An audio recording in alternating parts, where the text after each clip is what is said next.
What do you think? Do you like me as a blonde? Oh, hello! Welcome back to my channel and to my very first wig dyeing video. I am so excited but also terrified. I just bought my first ever human hair wig off of Shein, and I am going to attempt to dye it myself here at home. I've watched tons of YouTube tutorials, I have immersed myself in hair dyeing TikTok, and I think I'm ready. I have dyed my own hair at home, but this is a little more high stakes because this shit's expensive. Although I will say, being that it's Shein, I did get a more affordable price than most human hair wigs. I think this was under $200, and this is a 24-inch wig. And I bought this myself. Shein is not sponsoring this video at all, and this is the box that it came in. Very pretty. It's 100% human hair, and it also came with some fun accessories like wig cap, some little extra bobby pins and wig clips, and a headband, which is going to be very useful for putting the wig on later. I haven't done anything to this wig at all. This is fresh out of the box, and the hair is really nice and soft. I have been noticing some shedding here and there, and this is on the thinner side of human hair wigs, and depending on how I part it in the back, you can kind of see straight through to the wefts. Here we go. Here's the spot. I found the bald spot. But right here you can clearly see where the hair starts from, so I'm hoping that dyeing this a darker color will help camouflage that. I actually really like the hairline. I think it looks really good. It looks like it was pre-plucked, which is awesome. We also have some shorter hairs that we could use for baby hair. There's also a little elastic strap in here that I'm going to take out just so I don't dye that. So without further ado, let's begin. And I know this is an optional step, but I figured I would do it anyway. This is a blonde toner that I picked up at Sally Beauty. This is the Blonde Brilliance Temporary Color Care Cool Blondes Lathering Toner Extra Strength, just to help get the yellow out of the hair so the color goes on as pure as possible. And this smells delicious, and it's purple. So I filled my sink with cold water and I put the toner in, and I used way too much. I probably could have just used half of this amount, and I mixed it up with my hand, and then I dunked the wig in. And I dunked it in quite a few times, and noticed that there were streaks of purple in the wig, which is about when I started to panic. So I rinsed it out, thinking it would help. It did not. So I took this Nature Lab Tokyo shampoo. It has no sulfates or anything that would strip the hair color, so I just used a little bit to try to wash it out. Not gonna lie, I'm slightly panicking with how much I've been shampooing this thing. I think it's been a good 5-10 minutes and there's still product in the hair, so it's purple. I think I overtoned it by a lot. Man, I don't know what it was about shampooing it, but that tangled the wig so much. I am having a hard time getting this knot out. Trying to be gentle. It's not good, but at least it's toned. It is definitely a lot more purple than I was hoping for, especially here at the ends. They're a nice, lovely lilac. I did leave it in the sink and just soaked it in some hot water for a bit. That seemed to help a lot, but it feels like there's still some like soapy residue here in the hair. I've rinsed it out, no joke, for half an hour, but I still feel like I can find some bubbles. And I'm just gonna give up and say that this is good. So this is my setup so far. I have a foam head on a tripod, and I'm going to be pinning the wig to this so I can dye it without it falling off. How beautiful is that? It's kind of ghostly. I like it. And I highly recommend using gloves and also covering your floor with a plastic sheet or a trash bag, because I didn't think I would drip dye on the floor, but I did. I also got a couple of hair coloring brushes off of Amazon. There's just like $5, I think, for the 2 of these. I also got all of my dyes from Adore, and I got these at a local wig and hair shop. I'm gonna do a mermaid kind of blue, purple, green moment with this hair, which I'm so excited for. And the colors I have are 116 Purple Rage, 112 Indigo Blue, 172 Baby Blue, and 163 Green Apple. And I also have a couple of containers that will be replacing, you know, your typical hair dye bowls, since I don't have those. I'm gonna be using Chinese food containers because I am just that bougie. And this is the conditioner I used to mix in with the dyes.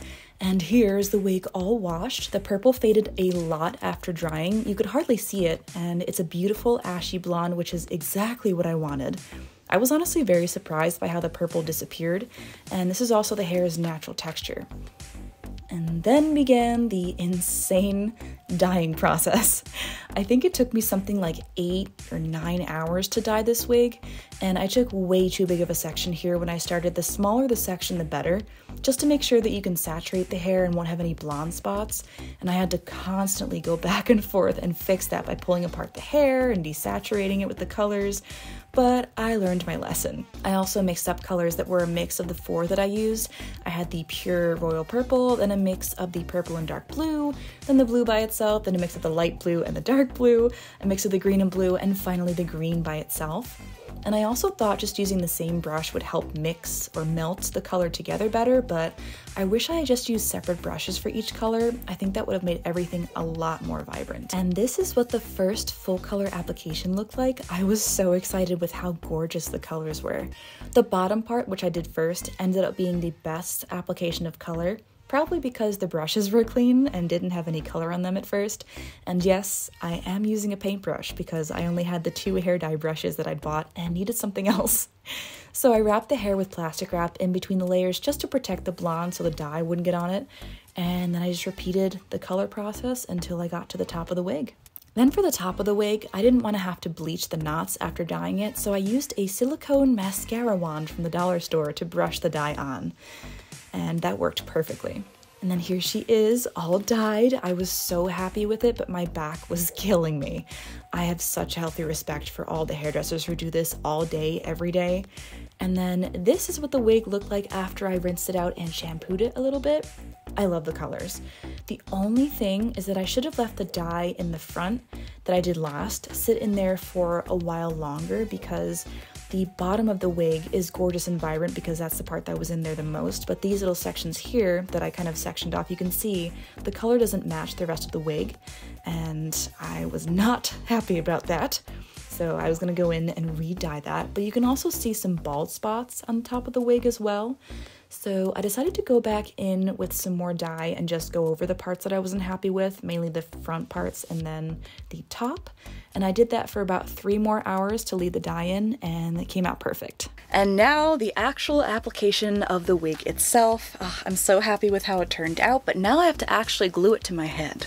As you can see, I've left the lace on. It's just so much easier to apply it when the lace hasn't been cut. I like to cut it when it's on my head. And I'm not wearing any makeup or foundation on my forehead right now. There's nothing there, just to give the glue or the hairspray something to stick to. It's a lot easier to glue a wig to your forehead if there's no makeup on it. And then I also like to use 2 wig caps. I use one that is nude, kind of like a mesh, and then I use a more opaque one as well. And I have all my hair up in a braid, as you can see, and that makes it a lot easier to apply the wig caps. So first I'm just gonna stretch this mesh one over my head, and you're aiming for a sexy lunch lady look.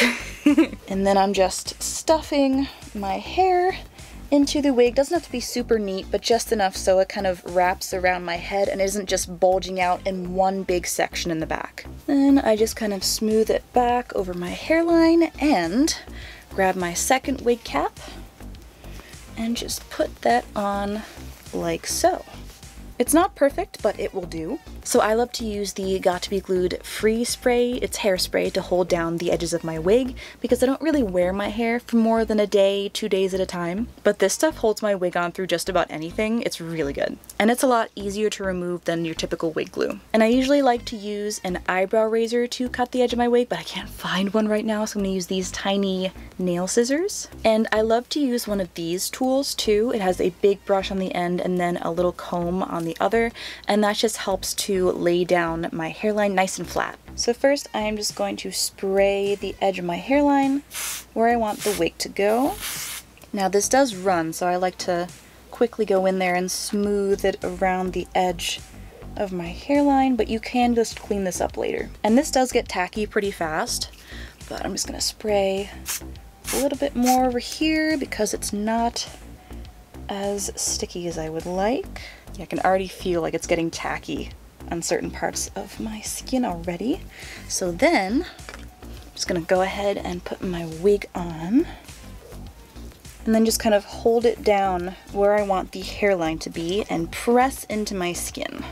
I Already feel the stickiness of the hairspray coming through the mesh. And then once you have the glue and it's all tacky, you just want to use the flat edge of this toothbrush type brush and just kind of press the glue and the mesh together. And I sprayed more hairspray all the way down here so it will look like it's coming out of my head. This is definitely not my best wig cap placement, but that's okay. This is for educational purposes.